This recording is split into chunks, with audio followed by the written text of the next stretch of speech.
तो previous lecture में हम लोगों ने देखा था कि अगर मैंने एक इस तरह का प्लेन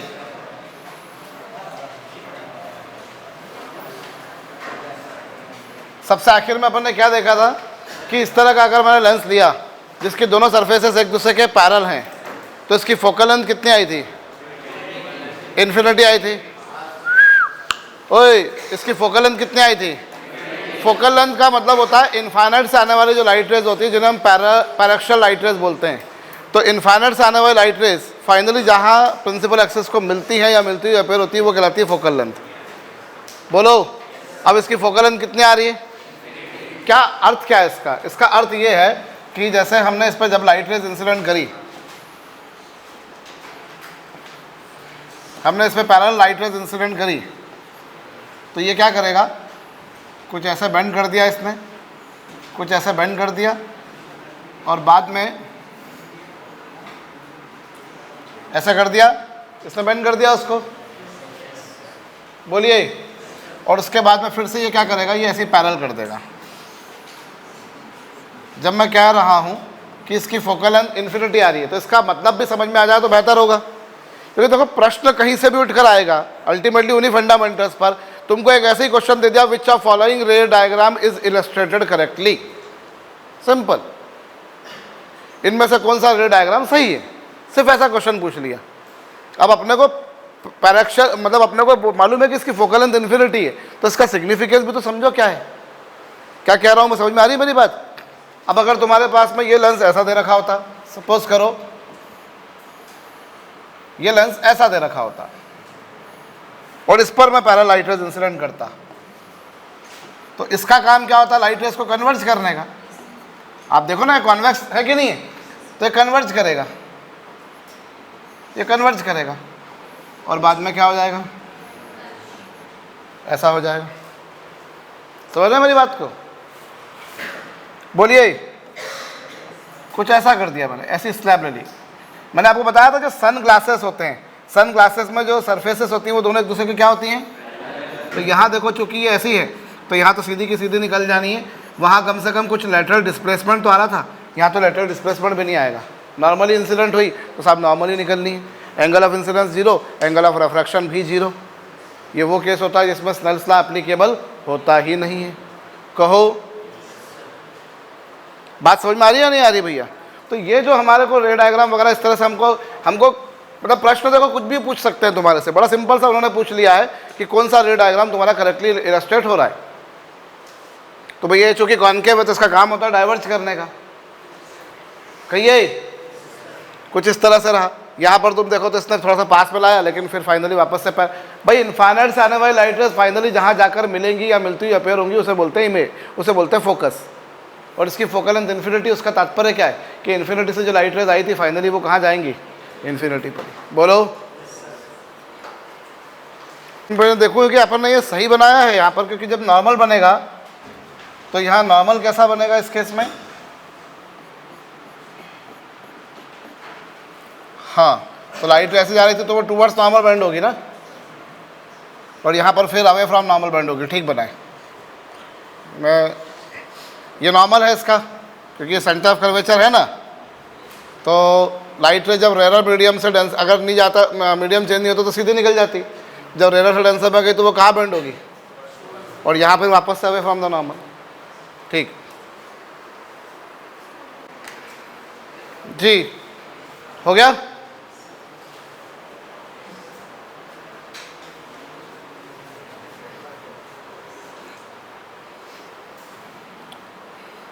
समझ चुके? एक सिंपल सा क्वेश्चन लिखो, a glass lens is taken into a medium, a glass lens is taken into a medium of RI 1.5, a glass lens is taken into a medium of RI 1.5,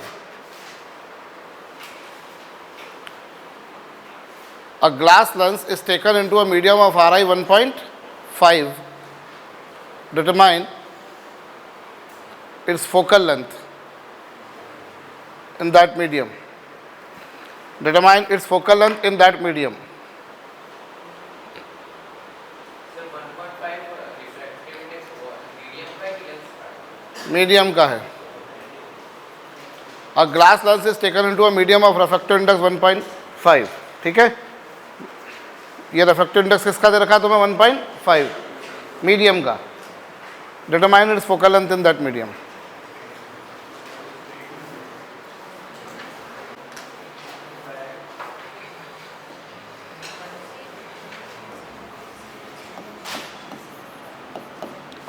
आपको mu लिखना होता है lens का refractive index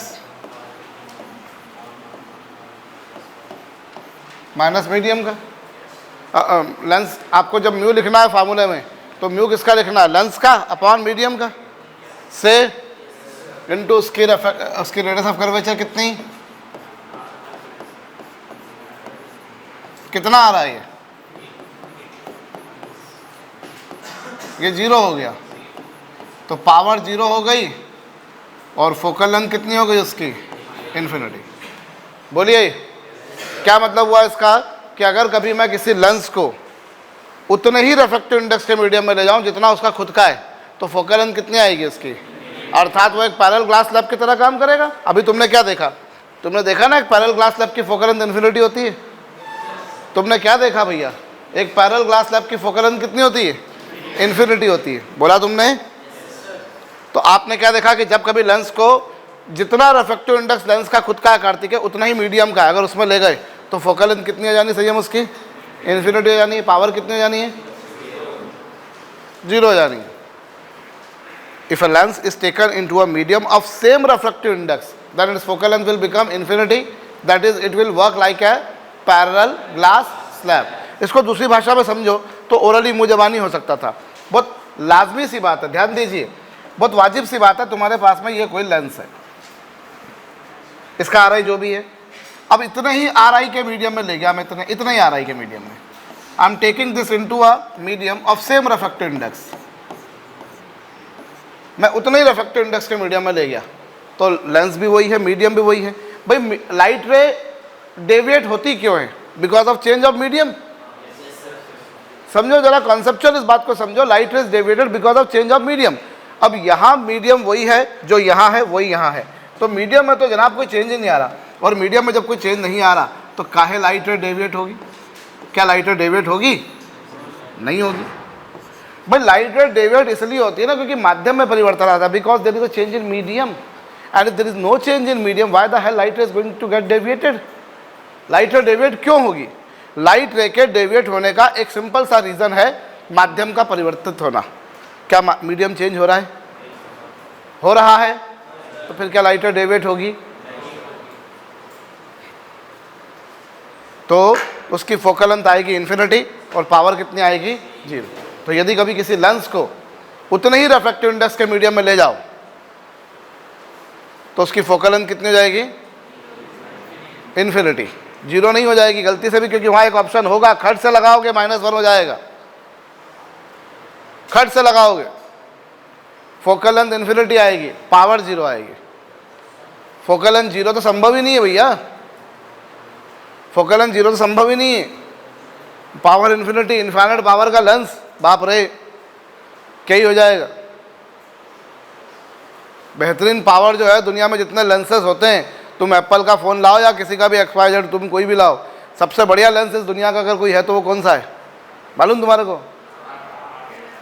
अपनी body से बढ़िया machine ही नहीं है दुनिया में, लिटरली बोल रहा हूँ मैं। अगर तुम मतलब यूँ थोड़ी ना, जो डॉक्टर्स होते हैं वो भैया वो एक पर्टिकुलर, मतलब मैं बताऊँ, एक पर्टिकुलर टॉपिक पर जो जाकर वो MD कर रहे हैं, MS कर रहे हैं, तो क्यों कर रहे हैं? इतना सा तो शरीर है अपना, किसी का 5 फीट का होगा, किसी का 6 फीट का होगा, किसी का 7 फीट का होगा, और छोटे बच्चों का और छोटा।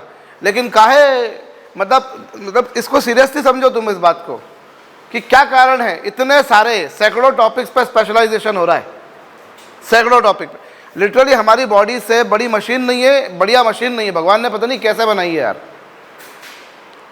एक होता है STP सीवेज ट्रीटमेंट प्लांट, एक STP अपन जो केमिस्ट्री फिजिक्स में बोला करते हैं, स्टैंडर्ड टेम्परेचर प्रेशर। एक सीवेज ट्रीटमेंट प्लांट होता है कि अपने को ये जो पानी को, जो चैम्बर से जो सेफ्टी टैंक में पानी जा रहा है उसको फिल्टर करते हैं, इस तरह से होता है ना। सबसे बढ़िया से STP अपने बॉडी के अंदर है। जो तुम एक्सक्रीटरी सिस्टम पढ़ते हो, हमारी बॉडी के, हमारे पेट के अंदर, हमारे स्टमक में जो गैस बन रही है, जो गोबर गैस प्लांट है, वो क्या है? इसी का तो एक मैकेनिकल वो है, वो मॉडल है। हमारी बॉडी के अंदर भैया जो फ्यूल का कंजम्पशन हो रहा है, कंबशन हो रहा है, सॉरी, हम जो खाना खा रहे हैं, उसका जो कंबशन हो रहा है, उस कंबशन से जो गैस निकल रही है, एक्सेस में गैस निकलती तो वो कहीं और से निकल जाती है कि नहीं? वरना वही, उसी से तो हमको एनर्जी मिल रही है। आप पेट्रोल जला रहे हो, उससे जो गैस जनरेट हो रही है, उसी से तुम्हारा इंजन आगे बढ़ रहा है। समझ रहे हो बात को या नहीं समझ रहे हो भैया? हमारी बॉडी से बढ़िया कोई मशीन नहीं है, लिटरली बता रहा हूँ मैं तुम्हारे को। अगर हम इस हमारे इतने को स्टडी करने जाएंगे तो पता नहीं क्या क्या हमको पढ़ने को मिलेगा, जो शायद कल्पना भी नहीं कर सकते। कई बार हम सुनते हैं ना भैया, ये जैसे बड़े बड़े जो तथाकथित जो बड़े बड़े नेता लोग हैं, सोनिया गांधी बीमार पड़ती है तो अमेरिका जाकर दिखाती है वो, फिर उनके जो चमचे होते हैं वो उनकी रिपोर्ट देते हैं कि मैडम ठीक है, मैडम धीरे धीरे रिकवर कर रही है, ऐसा वैसा। ये नहीं मालूम पड़ता उनको बीमारी क्या हुई है। ठीक है भैया, वो कांग्रेस वाले बोलते हैं फिर हमने इतने साल राज करा, पर सोचो उन्होंने एक भी हॉस्पिटल ऐसा नहीं बनाया कि उनको खुद को इलाज कराना यहाँ पसंद आए। वो कहाँ जाके इलाज कराते हैं? अमेरिका में जाके इलाज कराते हैं वो। तो वहाँ जाके कराते तो क्या वहाँ के डॉक्टर्स हमसे अच्छे हैं? डॉक्टर्स तो इंडिया के सबसे अच्छे हैं। अगर कायदे से देखा जाए तो डॉक्टर्स तो हमारे इंडिया के सबसे अच्छे हैं। वहाँ क्या फैसिलिटीज़ हैं? वहाँ मशीनें ऐसी पड़ी हुई हैं जो दिमाग की आखिरी नस भी खोल देती है। हमारे यहाँ पर वो इंस्ट्रूमेंट्स नहीं हैं। अभी जाकर अब ब्रांचेस आ गई है, बायो इंस्ट्रूमेंटेशन है, बायोटेक्नोलॉजी तो चलती हुई आ रही है, वरना बायो इंस्ट्रूमेंटेशन ब्रांच है, कुछ IITs में भी है वो। उसमें क्या हो रहा है? उसमें खाली मशीनें बनाई जा रही हैं। जो तुम्हारा जो पैथोलॉजी में, रेडियोलॉजी में जो मशीनें होती हैं, स्कैनिंग हो रही है बॉडी की, तुम्हारा एक्सरे मशीन है, जितनी भी हैं वो सब बायो इंस्ट्रूमेंटेशन में आती हैं। मतलब उसमें इंजीनियर्स और डॉक्टर्स मिलकर काम कर रहे हैं।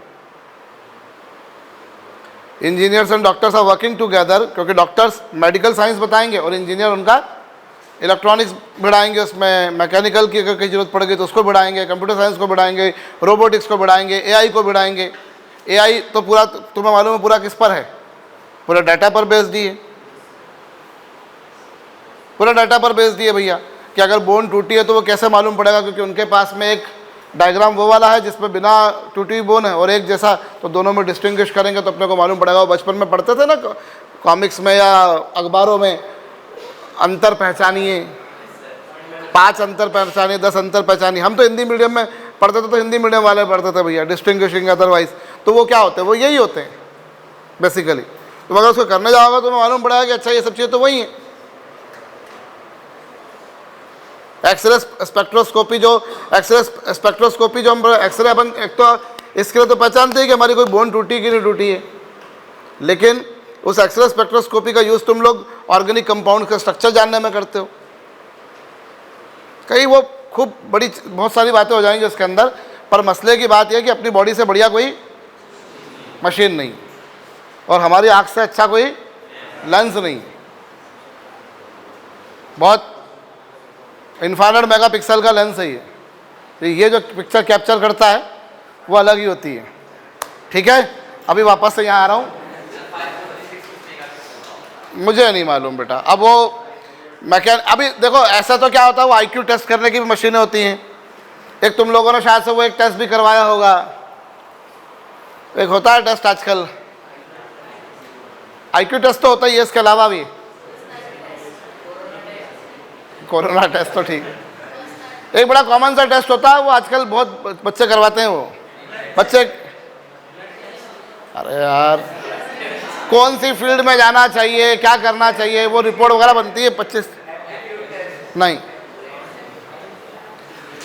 वो जनरली जहाँ वो ब्लाइंड फोल्ड प्रैक्टिस वगैरह करवाते हैं, थर्ड आई एक्टिवेशन वगैरह करवाते हैं, वहाँ पे वो टेस्ट होता है।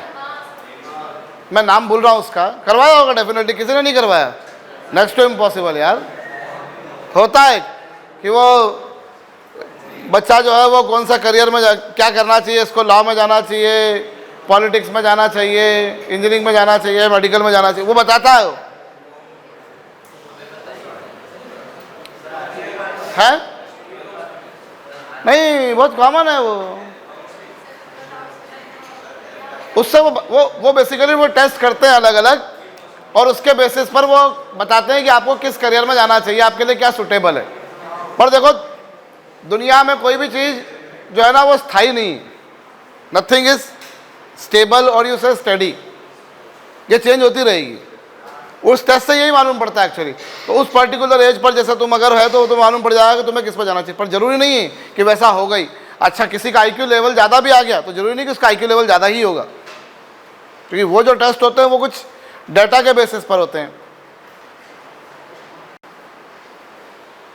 वो कुछ डाटा के बेसिस पर होते हैं। और डाटा जो होता है वो अलग अलग कंट्रीज़ में अलग अलग होता है। जैसे हमारे यहाँ एक अलग डाटा चलेगा इंडिया में। इंडिया में कैसा डाटा चलेगा कि आप इस एज पर आपकी क्या हाइट होगी और क्या आपका वेट होगा। और अमेरिका में जो होगा, मान लो वही 15 इयर्स की एज है, तो 15 इयर्स की एज पर क्या हाइट होगी और क्या वेट होगा, तो वो डाटा वहाँ का अलग है और हमारा डाटा क्या है।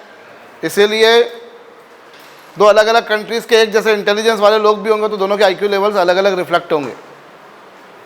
वापस से यहाँ आ रहा हूँ, अगर आपने सेम मीडियम में ले गए तो मीडियम चेंज हुआ क्या, तो फिर लाइटर डेविएट होगी क्या, तो पैरेलल आने वाले लाइट रेज कैसे निकल जाएंगे। कर लिया ये जी। तो फोकल लेंथ इन्फिनिटी का मतलब समझ में आ गया भैया। मैं पुनः बोल रहा हूँ, कभी भी फोकल लेंथ जीरो नहीं हो सकती। फोकल लेंथ जीरो मतलब power infinity, that is an impossible, practically impossible case. Understood? बोलिए। चलिए, अभी हमारे पास में ये एक लेंस है, वी हैव दिस लेंस। इसमें ऊपर एक अलग मीडियम है जिसका RI μ1 है और नीचे एक अलग मीडियम है जिसका RI कितना है, μ2। ऊपर एक अलग मीडियम है जिसका RI μ1 है, नीचे वाले का RI कितना है। मुझे बताइए कि ये कितनी इमेजेस बनाएगा, how many images it will form. ये जो है कितनी इमेजेस ये लेंस बनाएगा।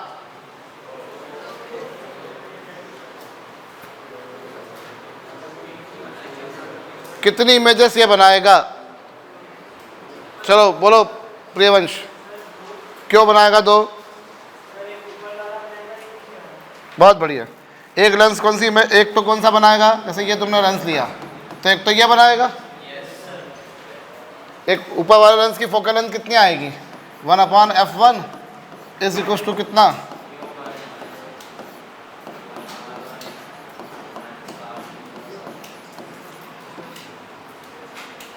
बोलो ठीक है। एक ये बनेगा और एक ये वाला 1/f2 μ2 - 1 इंटू कितना, सो एक ये और एक ये, कितनी इमेजेस बनेंगी भाई। रेडियस ऑफ कर्वेचर इस सरफेस के R1 है तो इधर भी R1 ही है, इधर R2 तो इधर भी R2 है, तो इस तरह से दो अलग अलग लेंस बनेंगे। एक ये कितनी इमेजेस बनेंगी, एक ऊपर वाला बनाएगा एक नीचे वाला। So how many total images will get formed,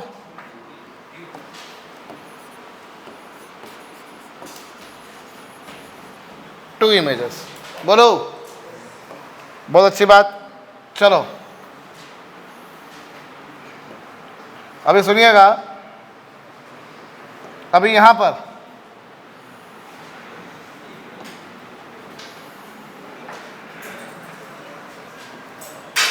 इधर है तुम्हारे पास में μ1, हाँ जी, इधर μ1 है और इधर कितना है μ2। बताओ कितनी इमेजेस बनाएगा, क्यों,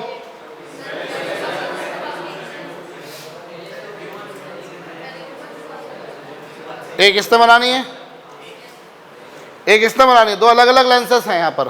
अगर देखा जाए तो दोनों अलग अलग लेंसेस हैं। इसकी फोकल लेंथ कितनी होगी, 1/f1 इज इक्वल टू कितना, μ1 - 1 इंटू 1/r1 माइनस ये सरफेस पैरेलल है तो एक फोकल लेंथ ये आएगी। सुनाई नहीं दिया मुझको,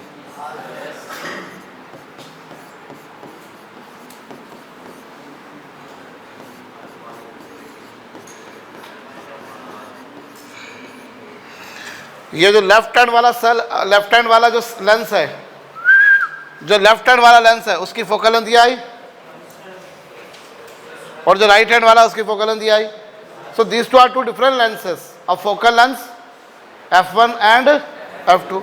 ये दोनों डिफरेंट लेंसेज हैं जिनकी फोकल लेंथ क्या है, f1 और f2। जैसे ऊपर था वैसे ही यहाँ पर है, ठीक है। ऊपर बाई चांस जैसी रेडियस ऑफ कर्वेचर इसकी थी वैसी इसकी थी, जैसी इसकी थी वैसी इसकी थी, वो पोर्शन तो सेम था, लेकिन ये वाला पोर्शन डिफरेंट होने के कारण फोकल लेंथ डिफरेंट आई। और यहाँ तो ये म्यू वाला पोर्शन भी डिफरेंट है और ये ब्रैकेट रेडियस वाला भी डिफरेंट है, तो दोनों की फोकल लेंथ डिफरेंट आ रही है।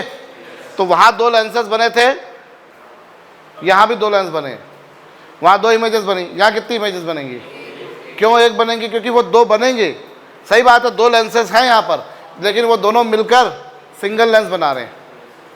वो दोनों मिलकर क्या कर रहे हैं, आपको मालूम है अगर एक f1 फोकल लेंथ और एक f2 फोकल लेंथ वाले लेंसेज को ऐसा रख दो तो कॉम्बिनेशन की फोकल लेंथ हो जाती है 1/f = 1/f1 + 1/f2। हो जाती है कि नहीं हो जाती है? और वो कब होती है, जब उनको ऐसे रखा जाए। ऐसे रखा जाए तो होती है क्या, नहीं होती। समझ रहे हो मेरी बात को या नहीं? बोलो।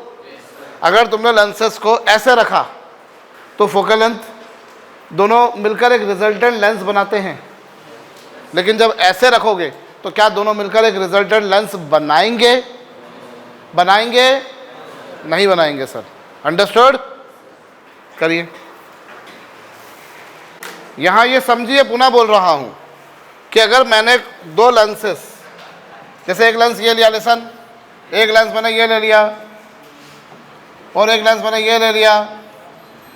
पहले की फोकल लेंथ है मान लीजिए f1, दूसरे की f2, तो कॉम्बिनेशन की फोकल लेंथ जो आती है उसका फार्मूला क्या होता है, वो ये फार्मूला कब लगता है, जब दोनों लेंसेस ऐसे अलोंग द प्रिंसिपल एक्सिस रखे हो। बोलो, इस तरह से रखे हो। अगर मैं लेंसेस को ऐसे रखूंगा, if I keep lenses like this, ऐसे रखता हूं, तो क्या ये वाला फार्मूला यहां लगेगा? Such concept does not hold over here. ठीक है, इसको आप इस तरह से भी समझो कि आपने जब लेंस को, जैसे आपके पास में ये लेंस था, आपने लेंस को ऐसे कट किया, तो फोकल लेंथ 2f हो गई थी, याद है आपको? 2f हो गई थी। तो यहाँ रिजल्टेंट का फोकल लेंथ का फार्मूला लगाओगे ये वाला, तो क्या लगेगा यहाँ पर, 1/f = कितना,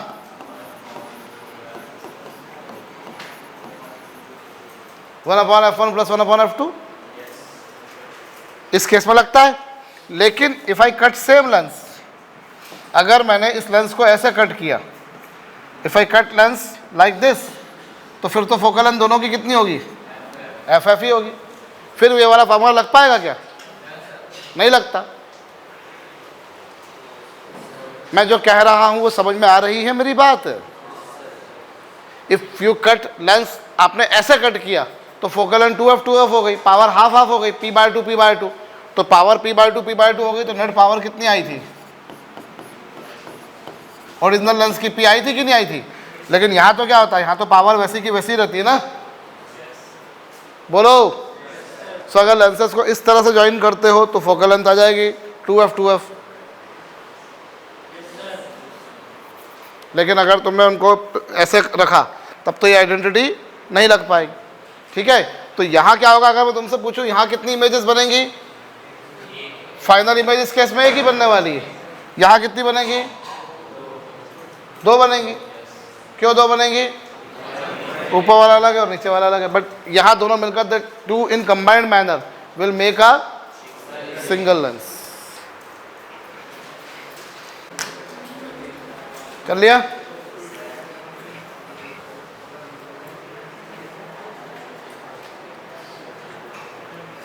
फोकल लेंथ ऑफ ए, लिखो भैया, focal length of a lens is f। Focal length of a lens is f and it makes image of intensity I. Focal length of a lens is f and it makes image of intensity I.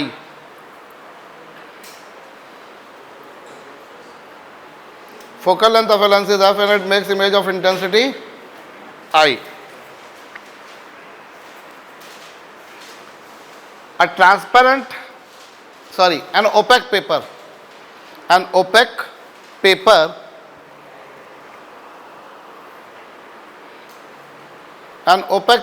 covers its half part. An opaque paper covers its central half part. An opaque paper covers its central half part. What will be new focal length and intensity of image? It's an opaque paper covers its half part. कर लिया? Determine focal length and intensity of image. Determine focal length and intensity of image.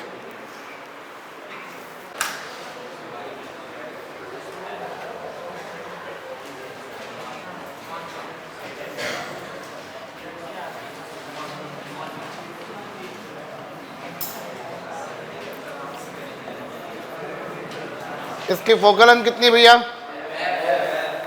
और ये कितनी intensity की image बना रहा है?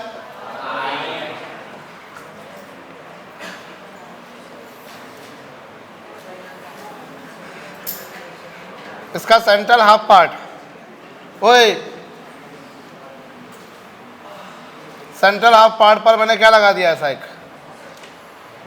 OPEC paper ढक दिया, तो क्या होगा? इसकी फोकल लेंथ में क्या चेंज आएगा और पावर में क्या चेंज, वो फोकल लेंथ में और इंटेंसिटी में क्या चेंज आएगा?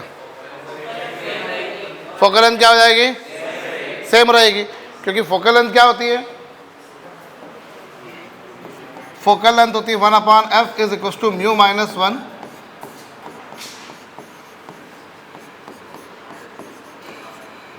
सो focal length will remain same. Focal length जो है वो जो कि त्यों रहेगी, एज इट इज रहेगी, सेम टू सेम रहेगी, कोई चेंज उसमें नहीं आएगा. और रही बात इंटेंसिटी की, तो जो इंटेंसिटी होती है वो क्या होती है? वो एरिया के प्रोपोर्शनल होती है. और तुमने आधा हिस्सा ढक दिया सेंट्रल हाफ पार्ट, तो क्या होगा? अब एक्चुअली यहाँ ना हाफ पार्ट से मतलब कंफ्यूज करता है कई बार कि हाफ क्या एरिया हाफ करा है या उसकी रेडियस हाफ है. तो वो एक्चुअली अगर यहाँ पर यूँ समझो कि अगर इसकी रेडियस r है तो ये r/2 रेडियस का अपन ने ढका है. कितनी रेडियस का? तो इंटेंसिटी होती है एरिया के प्रोपोर्शनल. तो पहले वाली जो इंटेंसिटी थी वो पहले का एरिया πr², और बाद की इंटेंसिटी पाई इंटू क्या?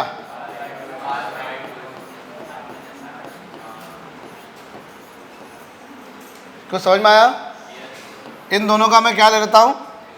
रेशो I/I डैश, और ये पाई से पाई तो कैंसिल हो जाएगा, ये r², और ये r² में से ये जाएगा तो चेक कर लो आराम से कितना आ जाएगा? 3r²/4. क्यों? क्योंकि एक में से 1/4 जाएगा, एक में से 1/4 जाएगा तो कितना बचेगा? 3/4. ठीक है, तो r² से r² कैंसिल, तो नई जो इंटेंसिटी आएगी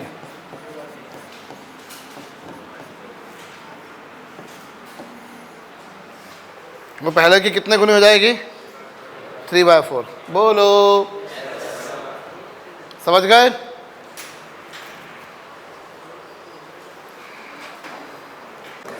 कर लिया?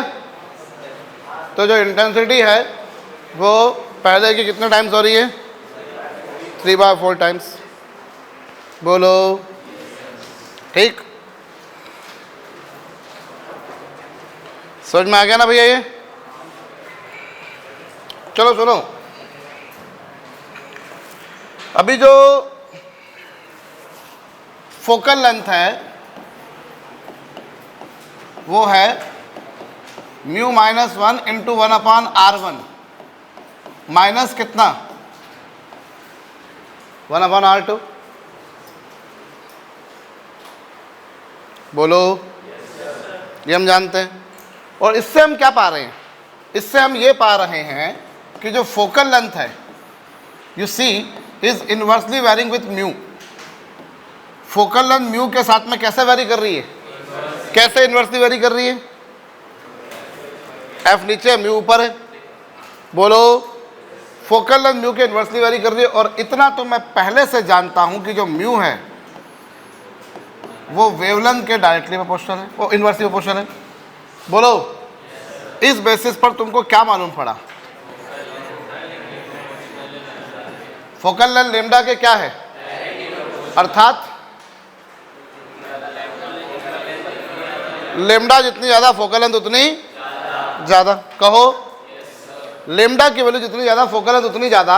और इसी कारण से मैं एक बात समझ सकता हूं कि ये मेरे पास में, जैसे ये कॉन्वेक्स लेंस, ये मेरे पास में एक कॉन्केव लेंस, ठीक है, ये रही उसकी प्रिंसिपल एक्सिस, ये रही उसकी प्रिंसिपल एक्सिस। जब मैं इस पर व्हाइट लाइट इंसिडेंट करूंगा, जब मैं क्या करूंगा इस पर, तो मैं जानता हूं व्हाइट लाइट प्योर लाइट नहीं होती। White light itself is composed of 7 colours. कहिए, 7 कलर से वो मिलकर बनी होती है। तो इसके जो 7 घटक रंग हैं, इसके जो 7 कॉन्स्टिट्यूएंट कलर्स हैं, it will be splitted into those 7 constituent colours. ये उन कलर्स में ब्रेक हो जाएगी। और मैं क्या पा रहा हूं कि जिसकी लेमडा ज़्यादा उसके लिए फोकल लेंथ ज़्यादा। अब चूंकि मैं जानता हूं वायलेट की वेवलेंथ कम है, येलो की ज़्यादा है, और रेड की माशाल्लाह और ज़्यादा है, और इसी कारण से फोकल लेंथ इसकी कम होगी, इसकी फोकल लेंथ ज़्यादा होगी, और इसकी फोकल लेंथ क्या होगी, और ज़्यादा। बोलो, अब इस पर वाइट लाइट जब इंसिडेंट करी तो फोकल लेंथ सबसे ज़्यादा किसकी आ रही है, रेड की। और इसमें जाने के बाद में, ग्लास में एंटर करने के बाद ये 7 रंग में टूट जाएगी मयंक, ये इसके 7 कलर्स में टूट जाएगी, ये इसके 7 कलर्स में ब्रेक हो गई। ये लीजिए, ये इसके 7 कलर्स में ब्रेक होगी।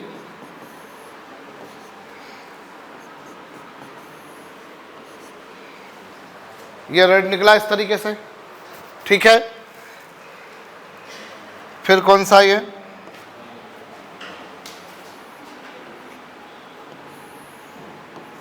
येलो,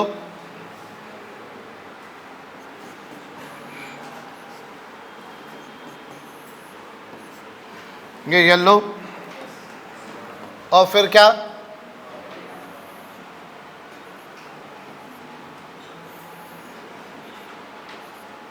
ये वायलेट में,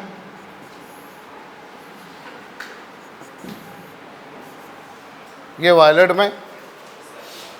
बोलिए, ये इसके 7 कॉन्स्टिट्यूएंट कलर में ब्रेक हो रही है। एज यू कैन सी, सबसे ज़्यादा फोकल लेंथ किसकी आएगी, रेड की फोकल लेंथ सबसे ज़्यादा आएगी रेड के लिए।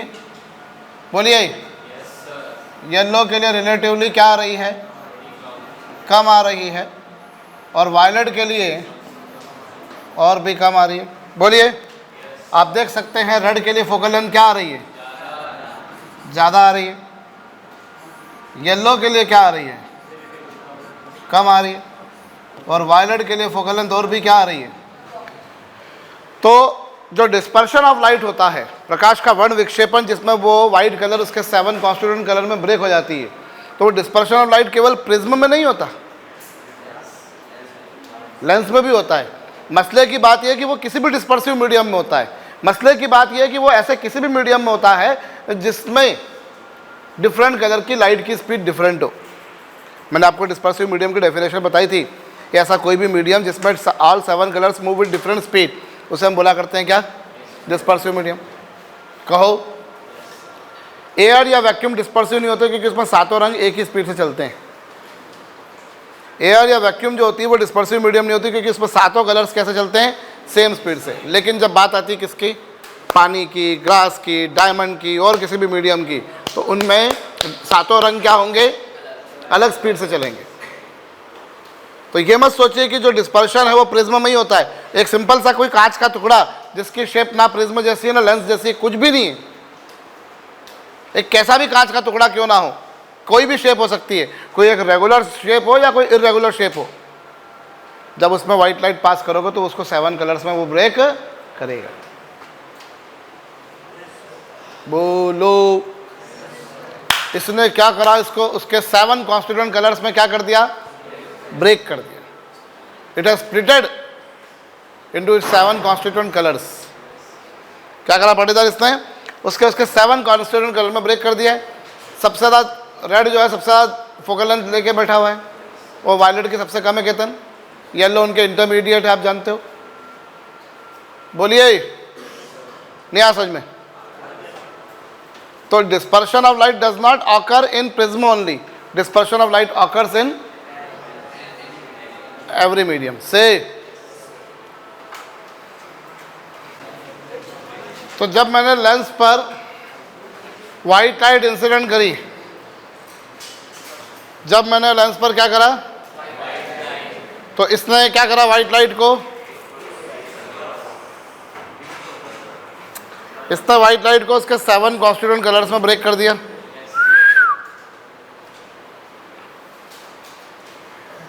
इसने क्या करा भैया, उसको उसके 7 कॉन्स्टिट्यूएंट कलर में ब्रेक कर दिया। तो इससे हमें मालूम नहीं पड़ेगा कि कौन सी इमेज सही है। क्या मालूम पड़ पाएगा?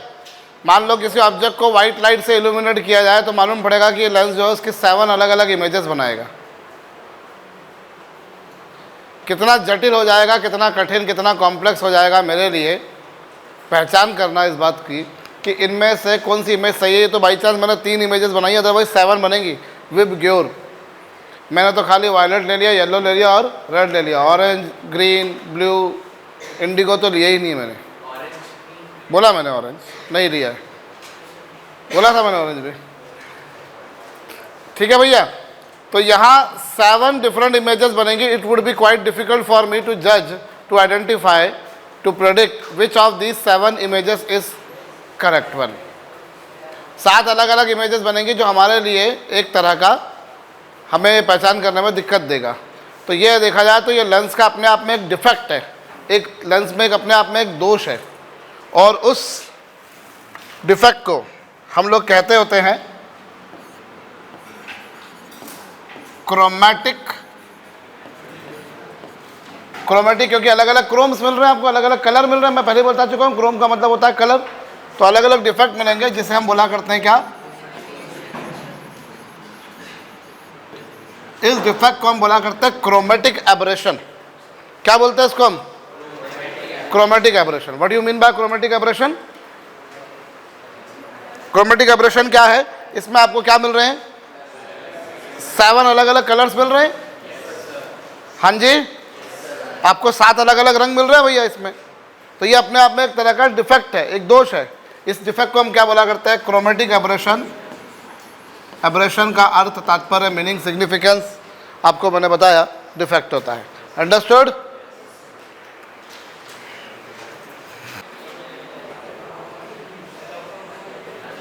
तो इसे हम क्या बोलते हैं? Chromatic aberration. समझ गए? क्योंकि आपको 7 डिफरेंट कलर्स मिले हैं, तो आपके लिए पहचान करना मुश्किल है कि इनमें से कौन सी इमेज, या एक्चुअली देखा जाए तो इमेज कहाँ बन रही है। बोलो। ठीक है भैया? तो इसीलिए क्या होता है, हमें एक्चुअली ये पहचान करना कि कौन सी इमेज सही है। इसीलिए हम क्या करते होते हैं, हम जब लेंस बनाते होते हैं तो लेंस बनाते समय हम कुछ सिंगल लेंस कभी नहीं लेते। हम सिंगल लेंस कभी नहीं लेते। हम क्या करते होते हैं, डबल लेंस ले लेते हैं। 2 अलग अलग लेंस को मिलाकर लेंस बनाते हैं। 2 अलग अलग लेंसेज को मिलाकर हम लेंस बनाते होते हैं। ठीक है? कुछ ऐसा बनाते हैं कि इस पर हम लोग वाइट लाइट इंसिडेंट करें तो हमको अलग अलग कलर ना मिलते हुए हमें क्या मिले? वाइट लाइट ही मिले। समझ रहे हैं मेरी बात को? वाइट लाइट ही हमको मिले। तो जब आपको अलग अलग कलर्स में वो ब्रेक नहीं हो रहा, जब अलग अलग कलर्स में ब्रेक नहीं हो रहा, तो इसको क्या बोलते होते हैं हम लोग?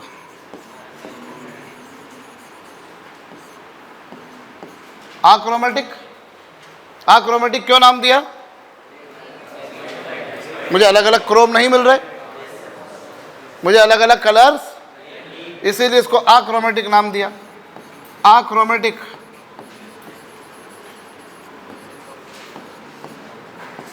कॉम्बिनेशन।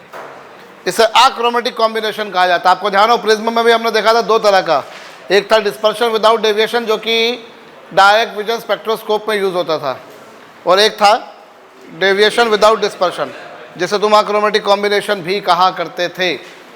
और उस अक्रोमेटिक कॉम्बिनेशन में क्या होता है, मान लो पहले वाले लेंस की डिस्पर्सिव पावर है ओमेगा 1 और दूसरे लेंस की डिस्पर्सिव पावर कितनी है, पहले वाले की फोकल लेंथ कितनी है, दूसरे वाले की कितनी, तो omega 1 upon f1 plus omega 2 upon f2 is equal to कितना होगा। This is the condition required for achromatic combination. ये किसकी कंडीशन है, अक्रोमेटिक कॉम्बिनेशन की कंडीशन है ये, बोलो। अक्रोमेटिक कॉम्बिनेशन मतलब जिसमें क्या होगा, आपने व्हाइट लाइट इंसिडेंट करी और फाइनली कौन सी लाइट इमर्ज आउट हुई, व्हाइट हुई। और इसके लिए कंडीशन क्या होगी, when two lenses will make an achromatic combination, omega 1 upon f1 plus is equal to कितना, से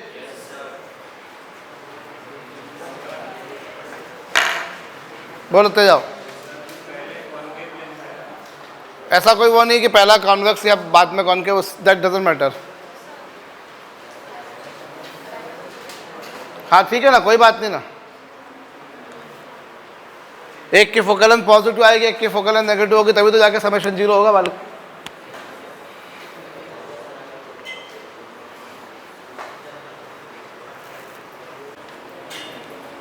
तो ये, हाँ बोलो। कोई बात नहीं, एक कन्वर्ज करेगा एक डाइवर्ज करेगा, पर ऐसा जरूरी है ना कि दोनों सेम ही करेंगे। डिपेंड करेगा किसकी पावर ज़्यादा है, उसके हिसाब से नेचर डिसाइड होगा। अगर कन्वर्जिंग लेंस की पावर ज़्यादा है तो फाइनली लेंस जो कॉम्बिनेशन है that will work like converging lens. अगर कॉनकेव लेंस की पावर ज़्यादा है तो ये कॉम्बिनेशन कॉनकेव यानी कि डाइवर्जिंग लेंस की तरह काम करेगा। कहो ठीक है। तो ये जो कॉम्बिनेशन है, इस कॉम्बिनेशन को हम क्या बोला करते हैं, अक्रोमेटिक कॉम्बिनेशन, अवर्णीय संयोजन, क्योंकि इसमें आपको अलग अलग वर्ण, अलग अलग रंग, अलग अलग कलर आपको नहीं मिल रहे, आपको सिंगल कलर मिल रहा है। समझे या नहीं, बोलिए। लेंस जो बनाना होता है भैया, मेन जो चीज़ होती है, मतलब लेंस को बनाना ही सबसे ज़्यादा कॉम्प्लिकेटेड वर्क होता है। सबसे ज़्यादा कीमत तुम्हें मालूम होगा, मैं तुम्हें क्या बताऊंगा, जब कैमरा कोई खरीद के लाते हैं हम, तो उसमें मेन जो कीमत होती है वो किसकी होती है, लेंस की होती है। कोई DSLR वगैरह लेकर आते हैं हम, 5 लाख का DSLR लाए तो वो कैमरा के कॉस्ट होगी हार्डली 1.5 लाख रुपये, 3.5 लाख रुपये तो किसकी कॉस्ट है, लेंस की। जानते होगे शायद तुम लोग। तो वो लेंसेज की सबसे ज़्यादा कीमत होती है भैया। तो वो लेंस को बनाना, ये तो एक बहुत छोटी सी बात है कि अक्रोमेटिक बनाना है, अदरवाइज़ इसके अलावा भी कई सारे और फैक्टर्स होते हैं जो उसमें इन्वॉल्व होते हैं। ठीक है। तो ये लेंस मेकर्स फार्मूला, जैसा मैंने आपसे कहा था पिछले लेक्चर में कि ये बहुत इंपॉर्टेंट टॉपिक है, इस पर क्वेश्चन बनने की संभावनाएं, चांसेस बहुत ज़्यादा होते हैं। अंडरस्टूड, बोलिए। हम एक काम करते लगे हाथों, हम लोग इसकी फोकल लेंथ का फार्मूला जो है, अब ये जो लेंस मेकर्स फार्मूला है, हम ये डिराइव भी कर लेते हैं। क्या कर लेते हैं हम, डिराइव करते हैं। चलो, ये तुम्हारे पास में कॉन्वेक्स लेंस, कॉन्वेक्स लेंस, अब अपन इस पर डिराइव करने जा रहा हूँ मैं। ये रही इसकी प्रिंसिपल एक्सिस, इसकी फोकल लेंथ निकालनी है मेरे को। क्या निकालनी है इसकी मुझे, फोकल लेंथ। ठीक है। तो फोकल लेंथ निकालने के दो तरीके हैं मेरे पास। इनफाइनाइट से आने वाली लाइट रेस को फाइनली इमेज जहाँ बनेगी वही क्या कहलाती है, उसकी फोकल लेंथ। या तो यूँ कर लो, या चलो यहाँ पर अपन एक काम करते हैं, यहाँ मैंने रखा एक ऑब्जेक्ट। क्या रखा मैंने, एक ऑब्जेक्ट। ऑब्जेक्ट की इससे डिस्टेंस कितनी, यू मान ली। ये क्या है इसका, ऑप्टिकल सेंटर। इससे लाइट रे पड़ी इस पर। ठीक है। इस सरफेस को नाम दिया AB। सो पहला काम क्या हुआ, पहला काम हुआ इसमें refraction through surface AB। Surface AB से रिफ्रैक्शन कराता हूं, तो μ2 μ/v इमेज कहाँ बनी, मान लो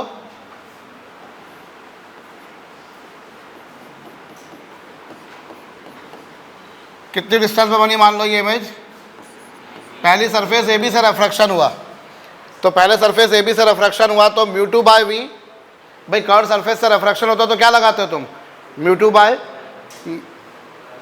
फार्मूला क्या था? Mu two by we minus mu one by you is equal to mu two minus mu one upon R. था कि नहीं था? सुनाई कम पड़ता है मेरे को। तो सेकंड वाला जो मीडियम है इसका आर कितना है?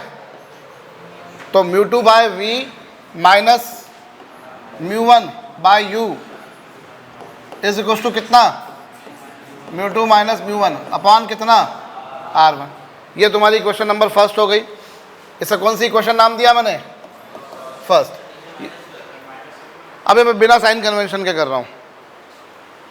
बोलो, कुछ समझ में आया मैंने क्या करा?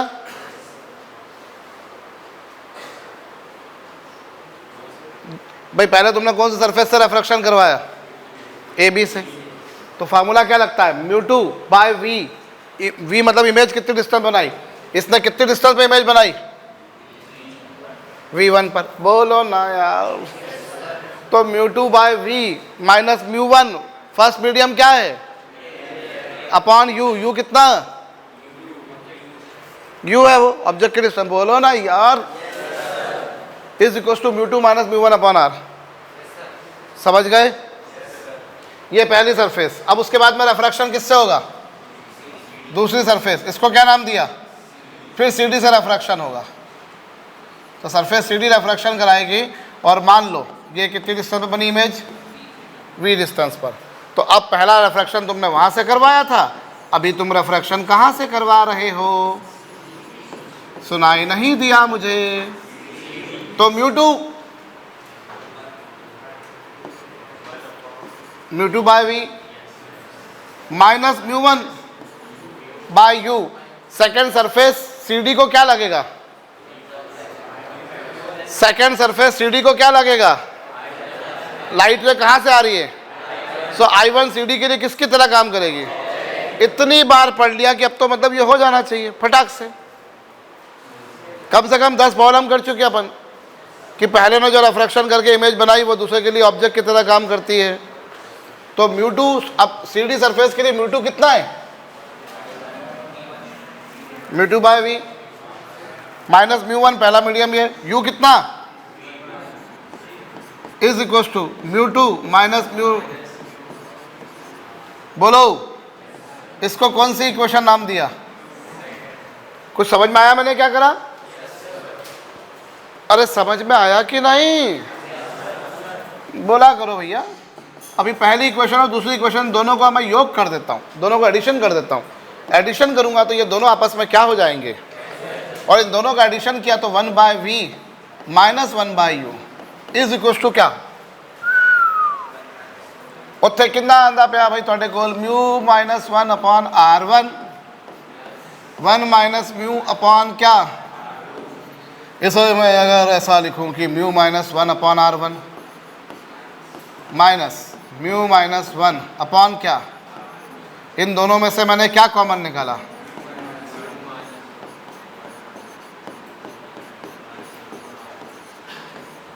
बोलो।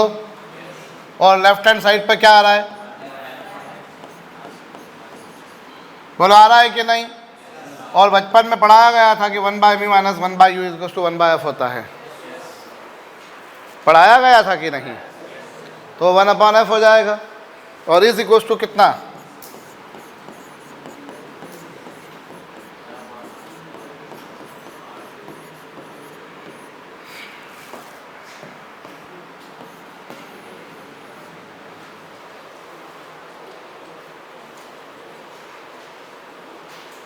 समझ गए? फोकल लेंथ आ गई। यही है लेंस ब्रेकर्स फार्मूला। इसका एक दूसरा तरीका और तुम्हारे पास में क्या था? तुम लाइट रे कहाँ चलाते हैं?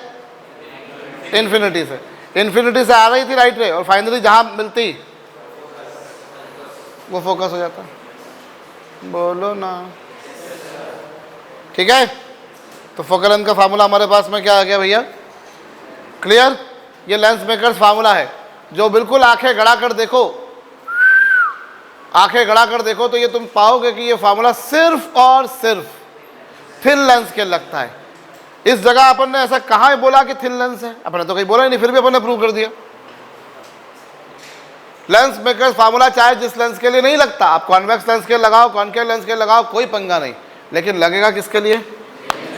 तो हमने ऐसा क्या करा कि हमको ऐसा लगा कि थिन लेंस के लिए करा हमने, ऐसा ऐसे करा, ऐसा ऐसे करा, ये डिस्टेंस u है, ठीक है। अब v1 जो डिस्टेंस है वो कहां से? वो इसके ऑप्टिकल सेंटर से है ना।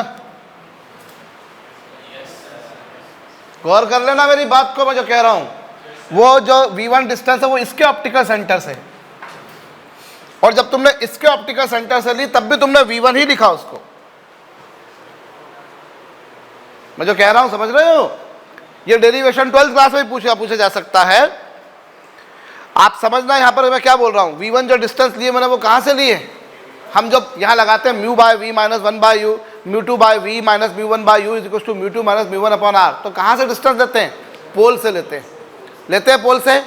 तो यहां ये वाली डिस्टेंस u है, ये वाली डिस्टेंस u है, चलो ये वाली डिस्टेंस u है, और ये वाली डिस्टेंस v1 है।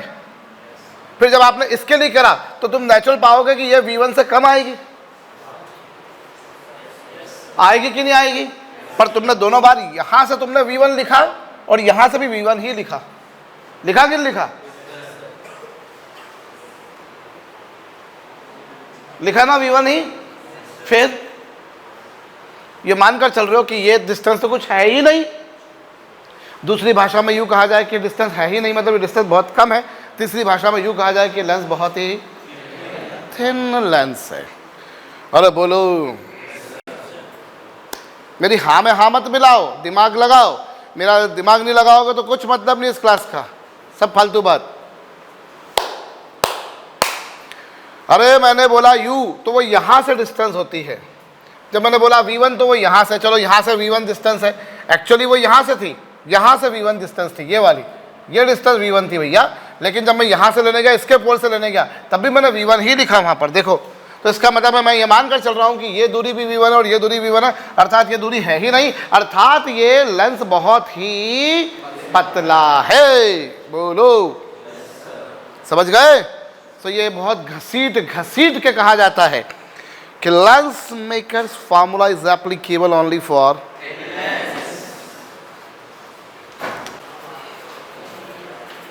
कॉनकेव के लिए। प्रूव किया या नहीं किया?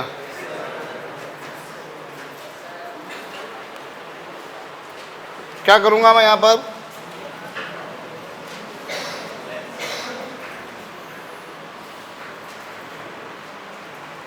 ये क्या है? लेंस की प्रिंसिपल एक्सिस।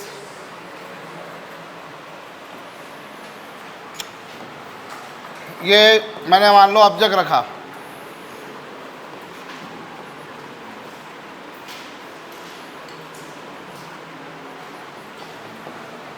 ये इमेज बनी I1 पर, और इससे आगे हुआ तो ये इमेज फाइनली कहाँ बनी? I पर। अभी ये डिस्टेंस कितनी? u है, ये डिस्टेंस कितनी? और ये कितनी? v। अब पहले सरफेस से रिफ्रैक्शन करवाऊंगा, तो μ2 by v minus μ1 is equal to कितना? और फिर सेकंड, अब ये जो इमेज I1 बनी वो सेकंड वाले के लिए किसकी तरह काम करेगी? ऑब्जेक्ट की तरह। तो अब μ2 क्या होगा? बाय u कितना? v1 is equal to μ2 minus ये, वैसे ही दोनों को ऐड करोगे आ जाएगा, वैसे ही आ रहा है। अगेन सेइंग, आप कॉन्वेक्स लेंस हो या कॉनकेव लेंस हो, कोई पंगा नहीं, मसला ये है कि वो क्या होना चाहिए? थिन लेंस होना चाहिए। बोलो,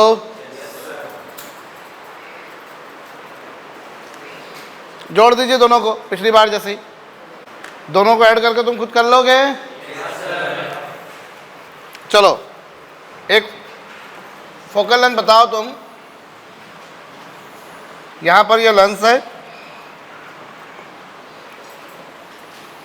ये रही इसकी प्रिंसिपल एक्सिस, इसके लेंस के इस तरफ का जो पूरा मीडियम है उसका रिफ्रैक्टिव इंडेक्स है μ1। लेंस का खुद का कितना है? और लेंस के इस तरफ जितना भी मीडियम है उस पूरे का म्यू कितना है, μ3। उधर का RI कितना है, लेंस का कितना है, लेंस के उस तरफ का कितना है, आपको क्या करना है, फोकल लेंथ बतानी है। बताओ, रेडियस ऑफ कर्वेचर R1 और R2 है, ठीक है।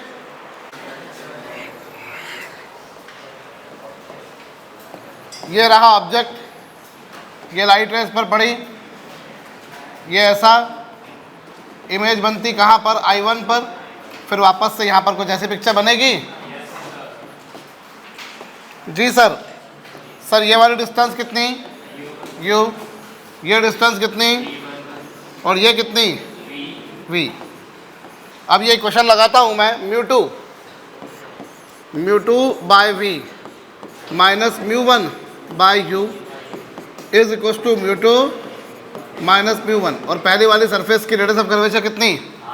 अब सेकंड वाली सरफेस के लिए I1 किसकी तरह काम करेगा, μ2 by v minus μ1 by u is equal to क्या, μ2 माइनस μ1। कुछ ऐसा ही होगा मेरे ख्याल से। अगर आपने करने का कष्ट करा हो, थोड़ी सी चेष्टा जताई हो, तो ये ऐसा ही कुछ हुआ था। Am I correct or wrong? We have done like this only. से ऐसा कुछ किया होगा हमने, बोलिए ना। अब ये दोनों को जब मैं ऐड करूंगा तो इनको ऐड करने पर क्या होगा सर, ये दोनों आपस में क्या हो जाएंगे।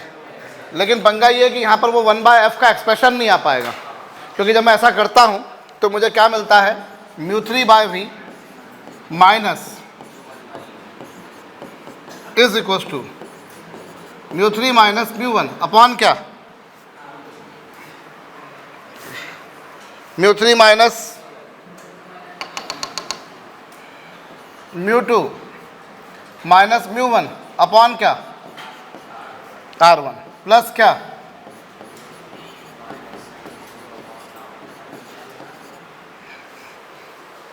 ये आ जाएगा।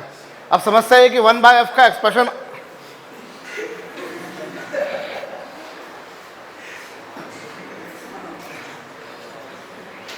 गनीमत है तुम लोगों का हॉस्टल यही ऊपर ही है। अगर कहीं हुआ होता तो तुम बिल्कुल 5 मिनट के ब्रेक को आधे घंटे में भी ख़त्म नहीं करते।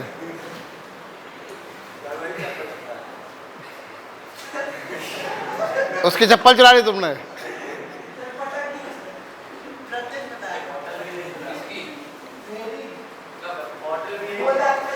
मेरी बॉटल भी इसके लिए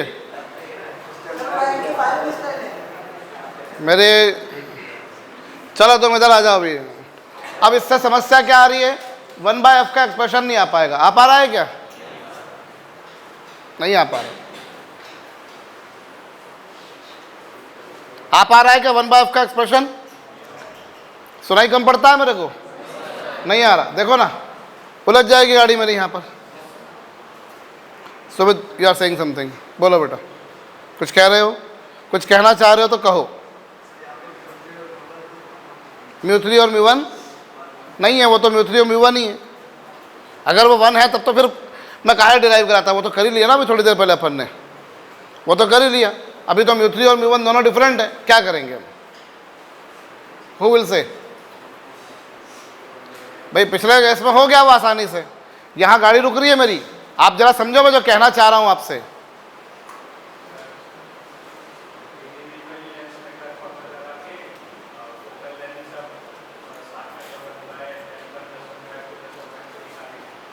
वो वाला फार्मूला लग जाएगा, लेकिन एक्चुअली दिक्कत ये है कि दोनों तरफ के म्यू डिफरेंट है।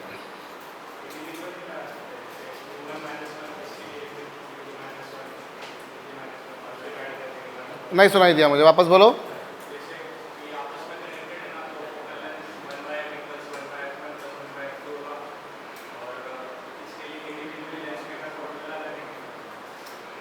उसमें समस्या क्या है मालूम है, क्योंकि दोनों तरफ के म्यू डिफरेंट है, तो 1/f is equal to 1/f1 plus 1/f2 क्या लगा पाऊंगा या लगा पाऊंगा, मुझे वो चेक करना पड़ेगा।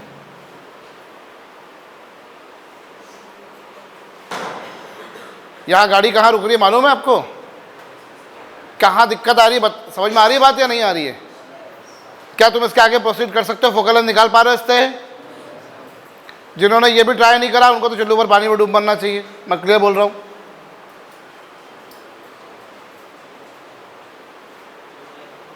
अगर आप ये भी ट्राई नहीं करें, गाड़ी यहाँ आने के बाद में लेकिन रुक गई हुई है, क्या मैं क्या करूँ? ये हम बहुत बार कर चुके हैं इस तरह की चीज़ें। अब मैं इसके आगे नहीं कर पा रहा, फोकल लेंथ नहीं निकाल पा रहा। मैं आपको बता रहा हूँ कुछ फंडे ऐसे हैं जो मैंने मेरे जीवन में खुद बनाए हैं, और वो ऐसे लॉलीपॉप फंडे जो हमेशा काम करते हैं, खासतौर पर वो जेई मेंस तो छोड़ो, जेई एडवांस में भी काम करते हैं।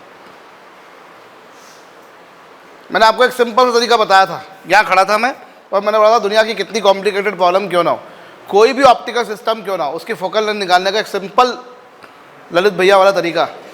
क्या करो, इन्फिनिटी से लाइट रे लाओ, फाइनली जहाँ इमेज बनेगी वही क्या कहलाएगी उसकी। मजाल नहीं तुम इंटरनेशनल फिजिक्स ओलंपियाड का कोई कठिन से कठिन प्रॉब्लम हो उससे निकल लो, ठीक है भैया। सिंपल सा लॉलीपॉप तरीका, इन्फिनिटी से लाइट रे लाओ, फाइनली जहाँ इमेज बनेगी वो बनाओ। ये बुक में कराने वाले लोग जो होंगे, ये इधर XYZ जो तरीके होंगे वो होंगे अपने आप में, but I know very well कि मेरी मेथड बेस्ट है।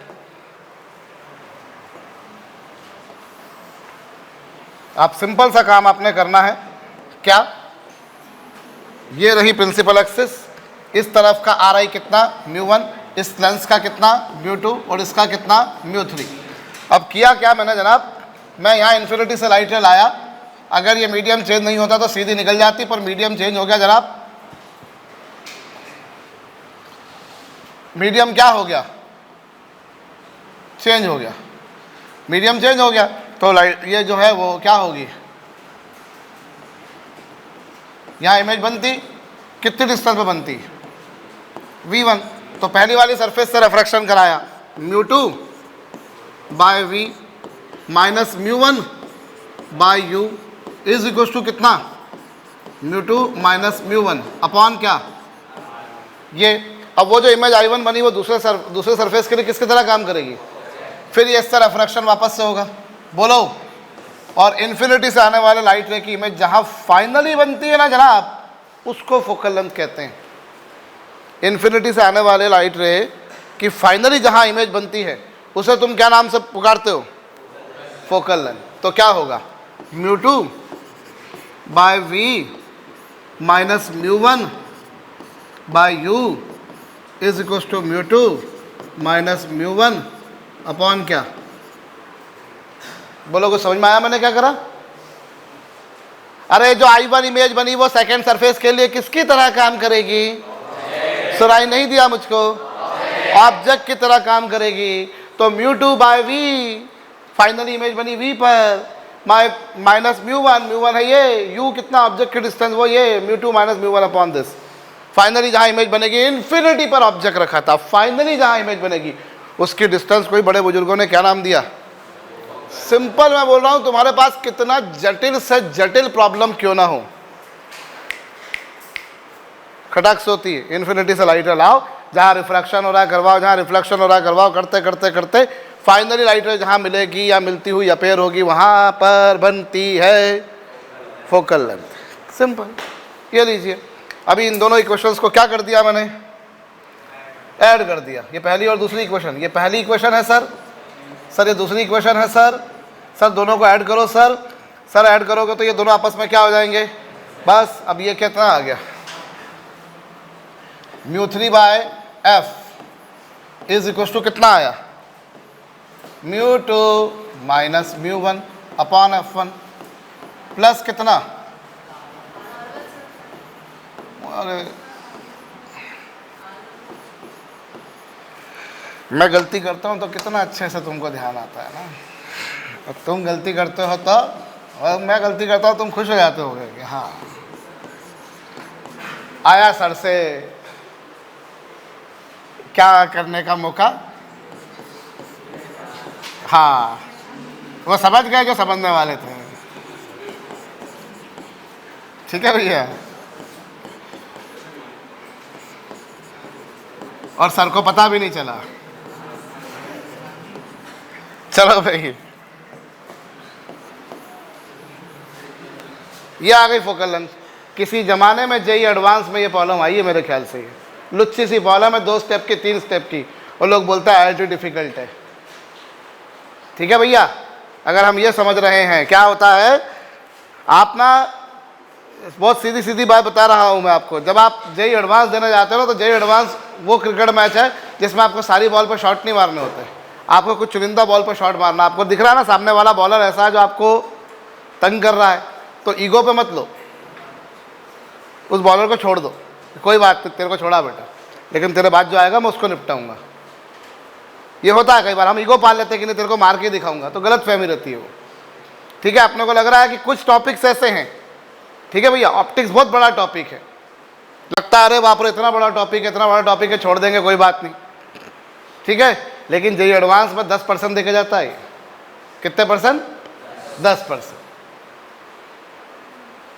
समझ रहे हो मेरी बात को या नहीं भैया? तो ये बहुत लुच्चा सा टॉपिक है, मतलब अपन ऑप्टिक्स कर लो, हीट एंड थर्मोडायनामिक्स कर लो, मॉडर्न फिजिक्स कर लो, वेव ऑसिलेशन कर लो, इलेक्ट्रिसिटी कर लो, मतलब लोग मैकेनिक्स के पीछे हाथ धो के पड़े रहते हैं कि मैकेनिक्स। आप भौतिकी की पुस्तकें उठाने जाओ बाजार में, तो अगर आपको फिजिक्स की 100 बुक्स मिल रही हैं तो 50 बुक्स आपको मैकेनिक्स की मिलेंगी, और मैकेनिक्स करते हैं, मैकेनिक्स से बिल्कुल प्यार हो जाता है बिल्कुल।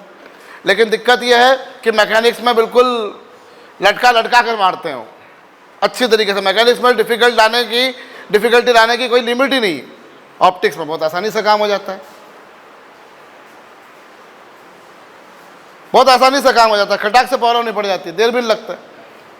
और ये प्रॉब्लम, इस तरह की ढेरों प्रॉब्लम बन चुकी है। आप बताओ ना, 4 स्टेप में प्रॉब्लम है, तो आपको समझाने के लिए कर रहा हूँ, वरना तो मैं मतलब बहुत जल्दी कर दूंगा इसको, शायद मतलब दिमाग में मेरे, जब मैं इतनी प्रैक्टिस में हूँ तो मेरे दिमाग में रहेगा कि मैं इसको कैंसिल कर दूंगा, ये 2 क्वेश्चन लिखूंगा ही नहीं मैंने फिर तुमको समझाने के लिए करा, बाद में लेके गया मैं तो देखूंगा ऐसा ऐसा कैंसिल होगा, और उसके बाद में तो फिर नीचे आंसर दिख ही रहे मुझे 4, फटाक से देख के लगेगा कि कौन सा आंसर आ रहा है। नहीं आ समझ में भैया? अपन बैटिंग कर रहे हैं तो साथ में अपन देख रहे हैं कि फील्डर कहाँ खड़ा है, उस हिसाब से अपन बैटिंग करेंगे। बिल्कुल वैसे ही अपने को, जब अपन क्वेश्चन को सॉल्व करें तो अपने पास में 4 ऑप्शंस हैं, उन 4 ऑप्शंस को अपने को दिमाग में रखना है कि क्या है। तो आप जब आप सॉल्व करो तो साइमल्टेनियसली आपकी निगाह, आपका अटेंशन, आपका कंसंट्रेशन उन ऑप्शंस की तरफ होना चाहिए कि इनमें से कौन सा ऑप्शन करेक्ट है आएगा। तो ये तो मैं समझाने के लिए बता रहा हूँ ना कि दोनों ये कैंसिल होंगे, फिर ये μ1/∞ 0 हो गया, बचा ये, फिर मैं अगले स्टेप में लेके गया, वरना तो मेरे दिमाग में आ जाएगा कि अच्छा करूँगा और μ3 ऐसे जाएगा, तो मैं वहीं पर छाटने लग जाऊँगा कि कौन सा ऑप्शन करेक्ट है, आगे बढ़ूँगा, हटाओ अलग कहो।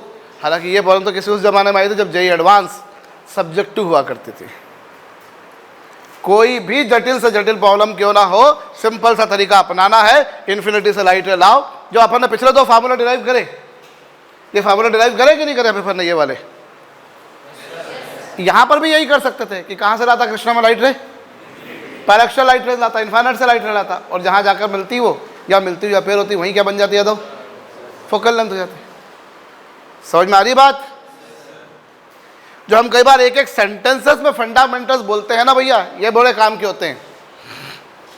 कई लोग बोलते थे, वो जब रेसनिक हॉलिडे हम पढ़ते हैं फिजिक्स की बुक, तो रेसनिक हॉलिडे जो है बिल्कुल जिसको बोलते हैं फिजिक्स की बाइबल है वो, तो वो क्या है, उसमें ऐसा क्या दे रखा है, मतलब